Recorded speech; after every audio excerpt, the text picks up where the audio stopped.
നമ്മള് പല ക്ലാസ്സസിൽ അല്ലെങ്കിൽ പല വീഡിയോസിൽ ഇപ്പോൾ കേൾക്കുന്ന ഒരു കാര്യമാണ് മൈൻഡ്ഫുൾനെസ് എന്നുള്ളത്. എന്താണ് ആക്ച്വലി മൈൻഡ്ഫുൾനെസ് എന്നുള്ളത്?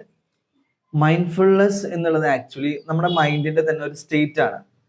നമുക്ക് എല്ലാവർക്കും ഡെവലപ്പ് ചെയ്യാൻ പറ്റുന്ന മൈൻഡിന്റെ സ്റ്റേറ്റ് ആണ് മൈൻഡ്ഫുൾനെസ് എന്ന് പറഞ്ഞാൽ. അപ്പോൾ ഈ സ്റ്റേറ്റിൽ എങ്ങനെയായിരിക്കും എന്ന് വെച്ച് കഴിഞ്ഞാൽ നമ്മൾ ഒന്നുകൂടിയും കാം ആയിരിക്കും, ഒന്നുകൂടിയും പ്രസന്റ് ആയിരിക്കും. മാത്രമല്ല നമ്മുടെ ഇമോഷൻസിന് പുറത്ത് കടന്നിട്ട് അല്ലെങ്കിൽ ഇമോഷൻസിനെ ബാലൻസ് ചെയ്തിട്ടുള്ള ഒരു സ്റ്റേറ്റ് ആയിരിക്കും ഈ ഒരു സ്റ്റേറ്റ് എന്ന് പറഞ്ഞാൽ. അപ്പൊ അത് നമുക്ക് ഒരുപാട് ബെനിഫിറ്റ്സ് ഉണ്ടാവില്ലേ ലൈഫിൽ? എന്തൊക്കെയാണ് ഈ ബെനിഫിറ്റ്സുകൾ? മൈൻഡ്ഫുൾ ആയിട്ട് ഇരിക്കുമ്പോൾ ഉണ്ടാവുന്ന ബെനിഫിറ്റ്സ് എന്തൊക്കെയാണ്? നമ്മൾ ലൈഫിൽ ഒരുപാട് പ്രശ്നങ്ങൾ ഫേസ് ചെയ്യൂലേ? നമ്മൾ ഒരുപാട് പ്രതിസന്ധികളിലൂടെ കടന്നു പോകുന്ന സമയത്ത് ഈ പ്രശ്നങ്ങളൊക്കെ വരുമ്പോൾ നമ്മുടെ ഉള്ളില് ഇമോഷൻ സ്റ്റേറ്റ് ആണ് ഓൺ ആവുക. എന്ന് വെച്ച് കഴിഞ്ഞാൽ നമുക്ക് ഇൻസെക്യൂരിറ്റി തോട്ട്സ്, ആൻസൈറ്റി തോട്ട്സ്, ഇനി എന്താവും, എനിക്കിതിനെ ഓവർകം ചെയ്യാൻ പറ്റുമോ എന്നുള്ള തരത്തിലുള്ള തോട്ട്സുകൾ വരുന്ന സമയത്ത് ആ ഒരു ഇമോഷണൽ സ്റ്റേറ്റിൽ നിന്ന് നമ്മൾ തീരുമാനങ്ങൾ എടുക്കുന്ന സമയത്ത് അത് റൈറ്റ് ആയിട്ടുള്ള ഡിസിഷൻ ആവാനുള്ള ചാൻസസ് കുറവാണ്.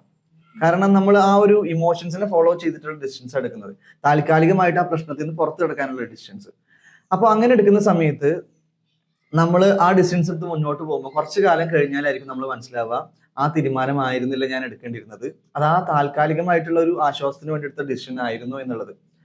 അപ്പോൾ നമ്മൾ എന്ത് ചെയ്യും, പിന്നെയും യൂട്ടേൺ എടുത്ത് വന്നിട്ട് നമ്മൾ എന്ത് ചെയ്യും, അവിടെ പുതിയ തീരുമാനം എടുക്കുന്നുള്ളതാണ്. അപ്പോൾ അവിടെ ഒരുപാട് സമയം നമുക്ക് എന്ത് ചെയ്യുന്നുണ്ട്, വേസ്റ്റ് ആവുന്നുണ്ട്.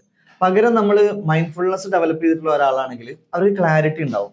അവർ ഇമോഷൻസിന് പുറത്തുനിന്ന് ചിന്തിക്കാനായിട്ട് അവർക്ക് പറ്റും, അവരുടെ പ്രശ്നത്തിന് പുറത്തുനിന്ന് ചിന്തിക്കാനായിട്ട് അവർക്ക് പറ്റും. അതുകൊണ്ട് തന്നെ അവർക്ക് കുറച്ചുകൂടി ക്ലാരിറ്റി ഉള്ള ഡിസിഷൻസ് എന്ത് ചെയ്യാൻ പറ്റും, അവർക്ക് എടുക്കാൻ പറ്റും. അങ്ങനെ എടുത്തു പോകുമ്പോൾ ഒന്നുകൂടി ഫാസ്റ്റ് ആയിട്ട് പോകാനും ഒരുപാട് സമയം അവർക്ക് സേവ് ചെയ്യാനും പറ്റും.